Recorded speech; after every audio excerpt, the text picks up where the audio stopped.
team at OSIsoft, covering North America and APAC region. As a global solutions architect, he supports large accounts like Pacific Gas and Electric California ISO, Midwest ISO, NiSource, and San Diego Gas and Electric. He has led various market research workshops in the area of IoT, smart grid, and distribution gas. Along with him will be speaking Dinesh Kumar, Customer Support Engineer at OSIsoft. His role includes conducting workshops, providing field services on site with the installation, deployment, and use of technologies. He also develops, maintains, and conducts on-site and off-site training classes on OSIsoft technologies for global customers. His research work includes implementing a daily ahead scheduling algorithm for microgrids using centralized methodology of multi-agent systems. He holds a master's degree in electrical engineering and has specialized in automation and control systems from NUS Singapore. Please welcome both speakers onto the stage. Good afternoon. This is our first presentation at the ARC Summit, and personally for me it's been very educational. And I see a common theme across since yesterday, right? It's all about sensors, more sensors, automation, more automation. So it's, what does it translate into? It's more data. It's data, data, data. And today's presentation is all about how our product works as a data as an infrastructure. So OSIsoft is based in California, the headquarters. It's about 1,400 plus employees globally. And we are into multiple industries. These are our top 6. One is the power and utilities, about 1,000 plus accounts.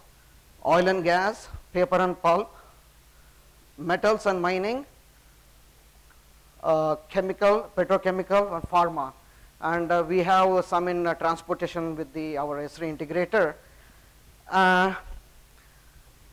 It's the same product, but being used at different industries. It's the same product. There's not even a single line of code which is different. What does it say, right? There's something unique in this industry, right? Across all this industry. One, it is generating lot of time series data, right? High volume data and high frequency data, right? That's common across this. So this product is applicable across all the verticals here. So we have customers generating about 120 samples per second, especially in synchrophaser, if you're somebody from the utility space. We have a customer generating close to 500,000 data streams every second. And we have a customer about close to 34 million pieces of data streams. And disk space is a limit, how long you can store. We are been in this industry for 35 years. We represent our product in 125 plus countries, 19,000 installations.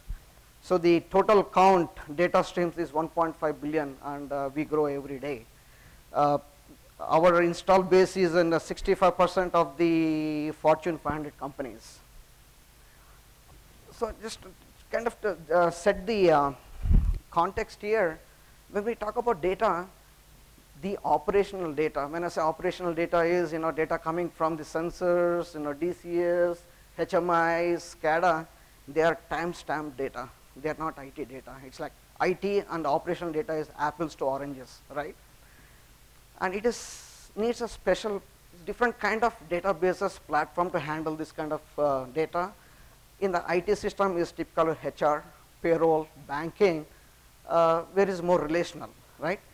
And what we do, we sell a product called OSIsoft sells a product called Pi, which handles large volume, real-time, time series data. And this video, can somebody roll the video for me, please? Kind of gives you a... You might ask, what is the Pi system as an infrastructure? And to answer that, what is a data infrastructure in the first place? There's people out there who want data, maybe you. And you have sources of data, pieces of equipment, maybe pumps, that have all sorts of information that you want to see. And to attach you to the data didn't take much work. Attach yourself to the data, not a problem. And we brought in some new equipment. We need something to get the data from here to here, so we brought in, not a problem at all. Hired other people, well, they need to use the data too. We'll attach them in with a different solution.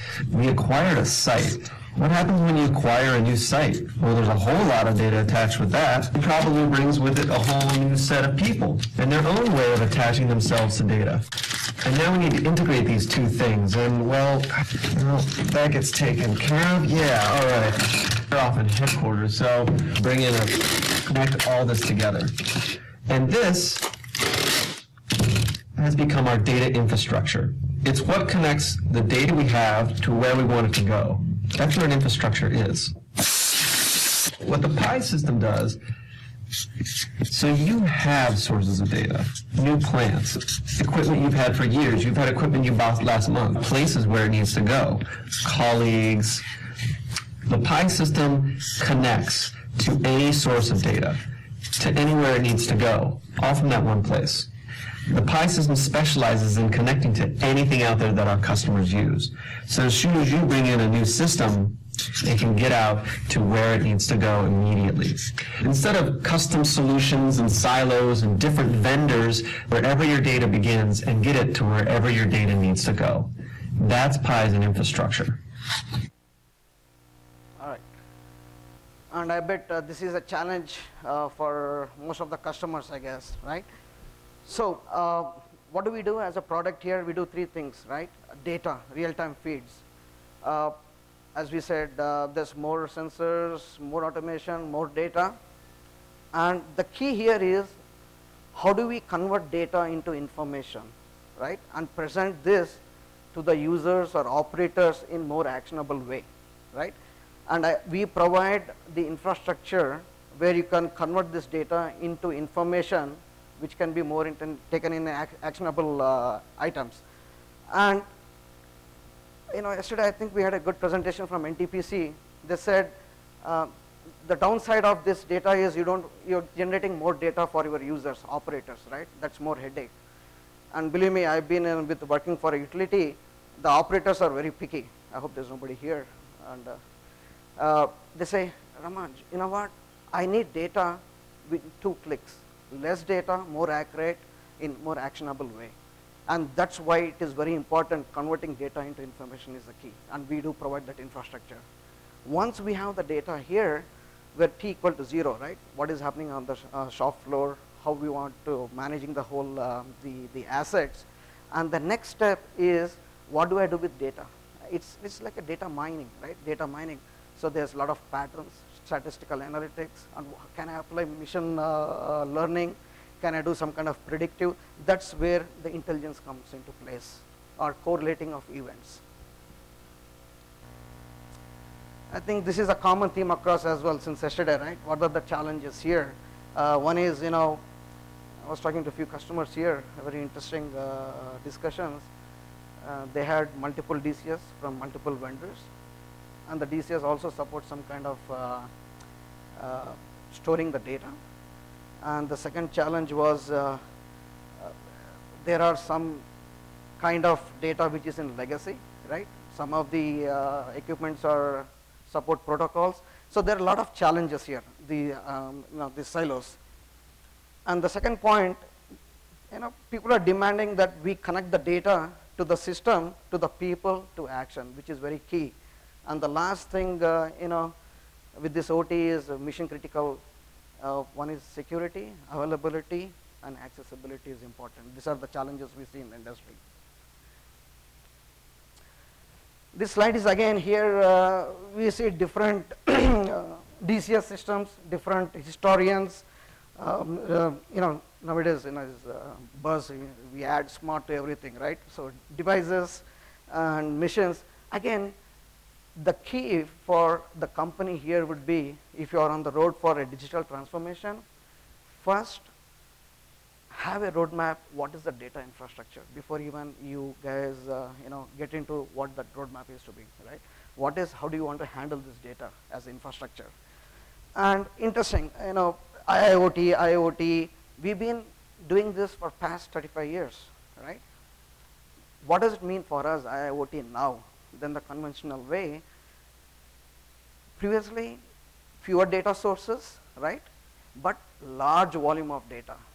But the IoT as of today, we see more data sources, less volume of data, right? Because IoT has made the technology cheaper in terms of sensors. And believe me, I'm from the Silicon Valley, and there's innovation every day in and out. You can pretty much get a small board, less than 10,000 rupees. You can connect to about 100 sensors, and it is a ruggedized system, which comes with your connectivity, gateway, and some kind of RF mesh. And this is generating a lot more data too, right? So that's what we see in IoT. And the second thing what we see in IoT is, in the previous version, we just bring the data sources. Now all the intelligence is happening at the data center, maybe at the server end. But with IoT, the intelligence is going all the way up to the end device, right? So there's intelligence happening at the edge, and there's some intelligence happening at the fog, and one happening at the cloud, or it could be a data center. And this is a video, how kind of, can somebody roll it for me, please? Kind of talks how important the data can play in the organization, customer testimonials. There's no volume.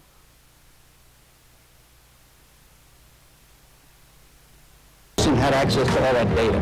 Pi was the ideal place to pull all that stuff together. And it literally converts that into the information hub that makes all the connection points run.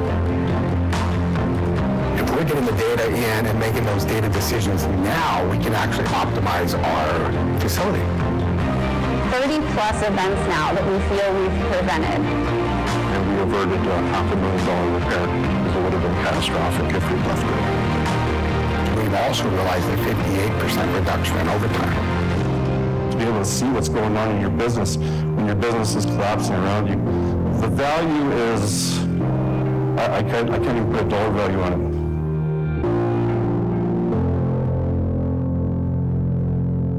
Customer testimonials in the user conference. So I think there's a myth in the industry where, there's a habit, you want to do some kind of analysis, you go build these point solutions across. But what we have seen, if we provide the data, the right data with the right tools, it's like a self-serve.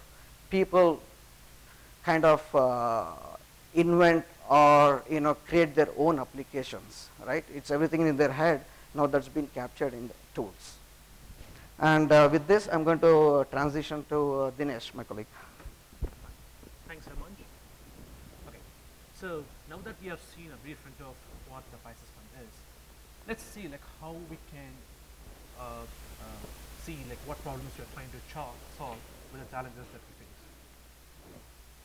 All right. Say for example, this is one of the typical challenges that customers face, where they have the information, but they are stored, they are available in different systems. How can we assemble all those information into some sort of a single platform?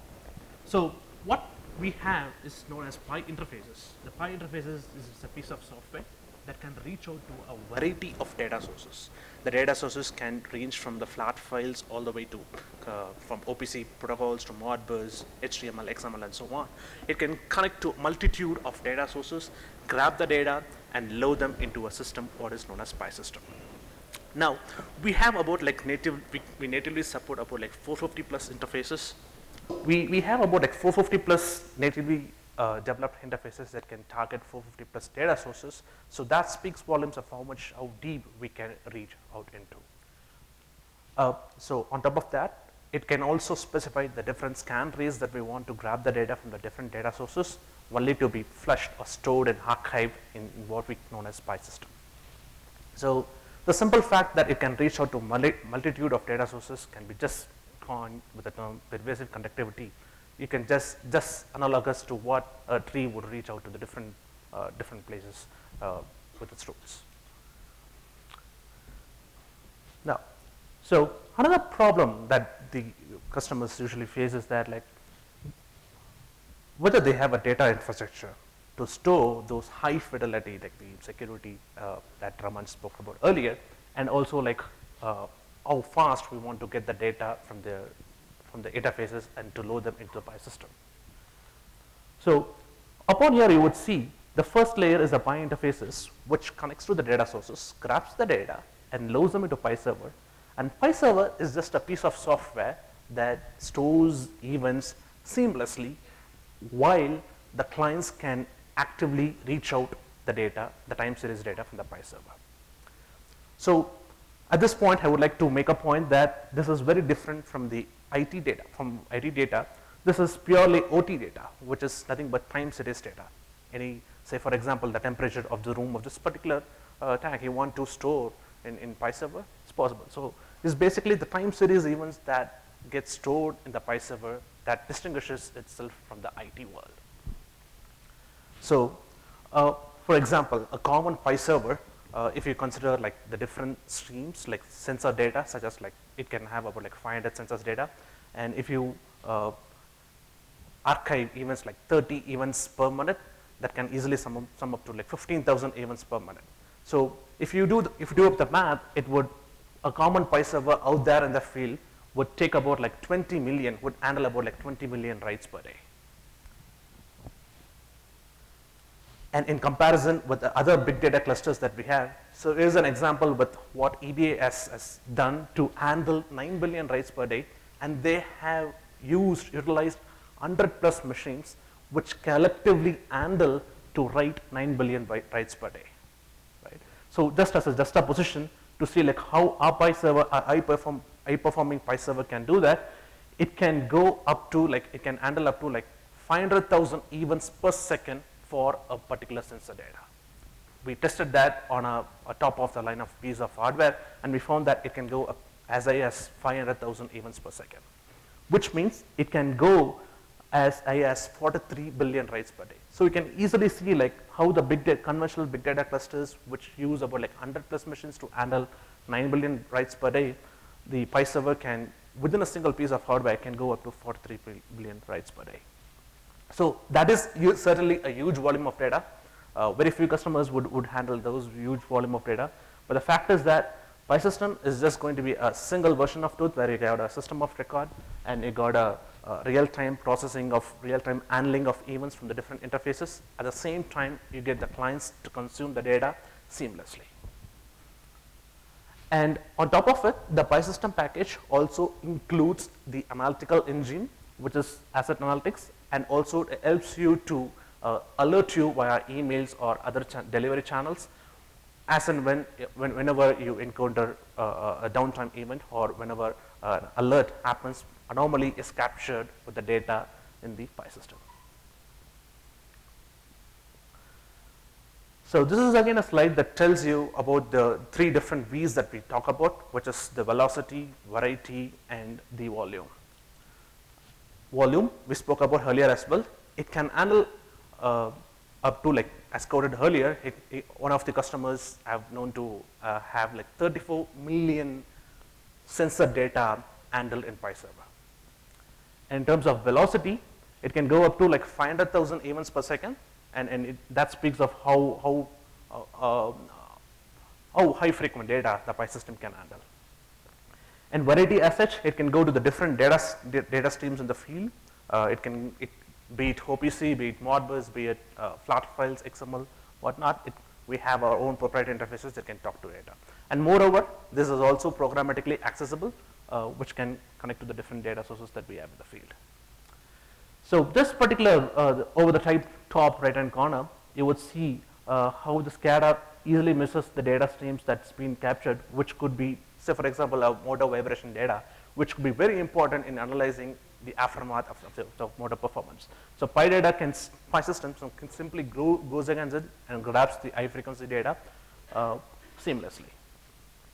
And over the top, over the bottom left-hand corner, you will see that's the 104th customer of ours. He's been using PI for more than 20 years and still going on. And also, it supports integration with the other tools. So you can have your own mechanisms to do predictor analysis and feedback to the PI system, and only to get a consolidated view of historical data as well as the future systems, which is commonly used in pagination load forecasting methods.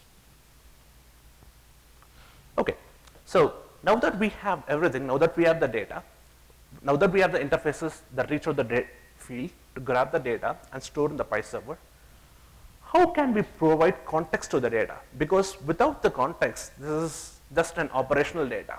So we need to provide some context to this operational data to make it intelligent. So that would be our next challenge. So how do we come up with some sort of an operational intelligence that can be provided to the data that's been collected in the previous step? So for example, you collect the different time series data, and if you have an asset, which is going to be a motor or a turbine, let's pick turbine for an example. It will have its own time series data. The turbine will have a static information such as asset details and also the other process information which will come in from a separate table. So here in this case, PI system as a product known as one of the products helps you to model this particular asset as a whole, thereby providing you contextual information to the data that's been collected in the previous step. And when this is really important, because the key to make this PI system as an infrastructure lies in the aspect of how we are going to provide the context to the data that's been collected in. And that's where it's being doing here. And once you have managed to provide the context with the help of the PI system, it helps you to make some quick insights, and decisions on what the data is all about, as in terms of which asset is performing. You could do asset comparisons. You could easily pick up the high performing asset of your plant or the worst performing asset of your plant, and also to prevent downtime effects in the future. So now that we have an infrastructure, and say for example, if you model an asset, let's pick up the same turbine as an example, and you could get the real-time values via the PI tags, which are nothing but getting data from the streams, from the sensor data via the PI interfaces. And you have all those asset details also keyed in. And you can also get data from external databases like SQL, Oracle, relational tables as well. And once you have all this information, you could do your own calculations, something like you could do specific power consumption, all those KPI calculations which targets around the different asset metrics. And you could also have this asset, whenever this asset behaves abnormally, you could track it down and you could send that as an event, which could be triggered onto your email or other delivery channels that you use. And also you could track down the downtimes of this particular asset. And imagine if you model this one asset, and if you have like hundreds of turbines in plant A coming up and 200 of turbines of plant B coming up, all that you can do is that you could just template this asset and you could roll it out for all the assets that come along that may add up in your site in the near future. Other thing that offers with PI system is that ability to use the analytics to capture these event frames. So event frames are nothing but helps you to capture the downtime of a particular turbine or a particular motor, or for any physical equipment for that matter, or for any process downtime for that matter. It helps you to analyze like the start and stopping of a turbine, for example, or whenever a turbine is behaving abnormally, when the level or the pressure of my tank goes down behind an abnormal value, I want to track it down. That can be done. And also you could do some asset comparisons, like how my asset A or turbine A is performing with turbine B, and then how you compare it with the different plants and across the different sites and across the different enterprises as well. And it also allows you to overlay the events, which means like you could compare the events across one another once you have the necessary information captured.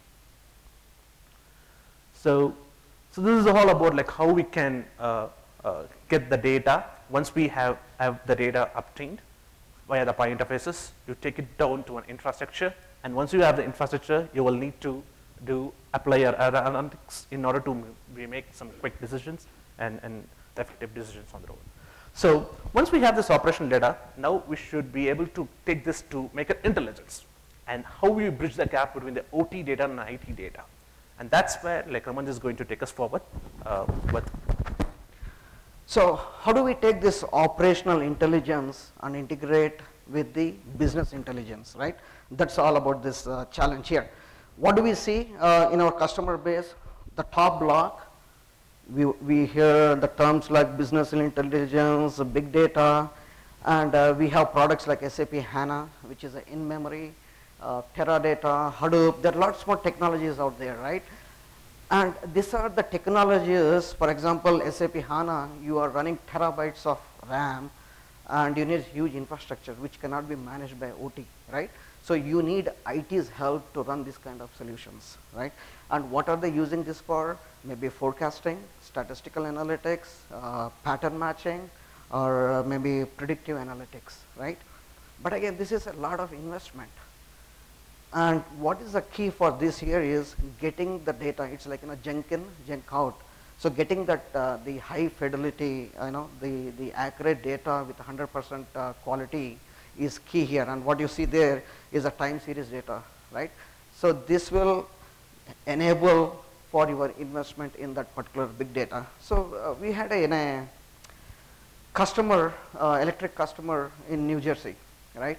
Most of the power transformers in US are on the end of life, right? They're on average of 40 to 45 years. And I was told the transformers are built maybe 45 to 50 years. And now they are using, there's IEEE algorithm where they do the loss of life, which is called LOL.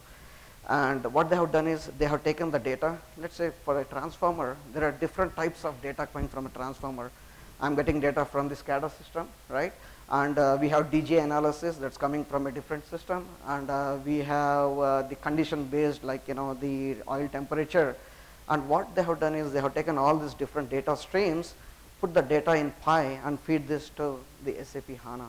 And they were able to calculate, it's a very complex algorithm and running across multiple thousands of assets, and able to predict the exact loss of life and bring that data back to operations. So me as an operator, I know how optimally should I use, right? And I know where is the end of the life. Again, what is this translating to the company? Deferring my capital expenses, right? And lowering my OPEX. That's the key here. And again, this is an OT on the left side and IT on the right side, where you have data coming, and OT is a different, different kind of data set versus IT. And the OT data comes with its own challenges here, right? It's not clean. For example, here we have 2 turbines, and if you see here, this is the reality. I mean, this is what we see day in, day out. There's communication failure, right? There are some spikes, high limit violations. And if I want to do the turbines, the newer turbines were coming with a lot more information, right? There's uneven spacing, right? Some of the turbines may be getting faster, some are getting lower reads, bad sensors. And again, the key is we have seen customers spending hundreds of hours trying to clean this data, feed this to the big data, right? And because this is critical, it's junk in, junk out. The quality of data determines your predictive analytics. So what we have done here is we have come up with a tool which is called an integrator for business analytics. For the IT folks, it's nothing but an ETL tool where we can take this operational data, feed off to your application. It could be a simple business application, Hadoop, and we support various tools here, right? And so I have a testimonial from a company, Cemex, cement manufacturing, and he talks about how they have saved using this tool. They're able to do the work which took 744 hours to maybe a few hours. Can you roll the video for me, please? 20 years ago, we started with our first cement plant implementation back in Mexico. After a couple of years, we were able to have the Pi infrastructure across all our cement plants, so we achieved global visibility. And then we moved on to the second cycle, a standard practice not only for reporting, but for process analysis and everything. Where we're going with the third cycle is democratization of data. We want people to start using it. We wanted to connect 70 different sites The first time, it took me 2 months to extract all the information from the 70 production sites. When OSIsoft offered us the opportunity to participate in the beta testing of the PI integrator for business analytics, we had already the AF structure for it. So it was very easy, and in one morning, we had already set up our data set. Now, how does this look like in working hours? The typical data extraction for me, it took 740 hours. When we went to PI integrator, 1 hour. Actually it's less, it's 5 minutes. Let me do this again because I really love this. So the prepping of data, it used to take me 72 hours, now it takes me 5 minutes, 1 minute. It's nothing. It's really, really that good. It's very intuitive to use. It's almost an out-of-the-box solution. One day to configure everything in our servers. It takes out the complexity out of the equation. Just the average Joe is able to obtain the information very easily. It outputs the information as a SQL database. Anything can connect to a SQL database. Now we don't spend any time preparing data. It's there, boom, fast. Now your time is spent in value-added activities. In the end, you are shortening this continuous improvement cycle. People are starting conversation. In the long term, I think it's going to be a very good product that allows us as a company to start talking more. All right. So we're at the end of the time here. So again, you can think of PI is the bridge between your OT and IT. And yesterday we had talked about security, right? I mean, why would you want your corporate users directly talk to the DCS system, right? DCS is mission critical. Have your, the control network folks or the process engineers, operators operate. So what PI does is, it is like an information bus or a data infrastructure on top of all your OT systems, and have your corporate users connect to the PI. That is the ability to take the data from your OT systems and expose it to the corporate world. And having said this, we are here at the booth. Feel free to stop by. We'll be happy to demonstrate our product. And thank you.